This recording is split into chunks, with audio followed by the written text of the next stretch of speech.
निर्माण रे अनियमितता अभियोग परिदर्शन रे आसिले जिलापाल।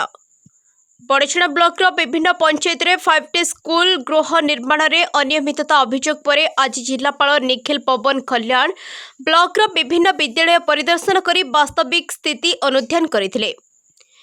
परिदर्शन समय रे बड़छड़ा विधायक अमर कुमार नायक बड़छड़ा बीडीओ समेत विभागीय जंत्री उपस्थित रहिथिले। सूचना थाउ कि बड़छड़ा ब्लॉक कुंदल पंचायत मलेहा सुणी सरकारी उच्च विद्यालय रे सिलिंग खसी छात्र छात्री आहत होइतबा घटनार तदंत लगी अभियोग होई आसुथिला।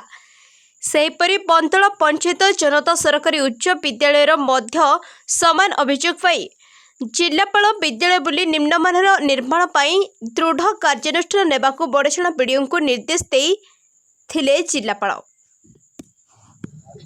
प्राय समस्त स्कूल रे अनियमितता चंचकता होइछि एवं काम अत्यंत निम्नमान रही से लगी एपीडी टेक्निकल जरिया रे पूरा 57टी जाक स्कूल को समय रहित पदक्षेप नहीं 10 रु 15 दिन भितर तदंत करी तदंत रिपोर्ट दवाई कलेक्टर महोदय निर्देश देले।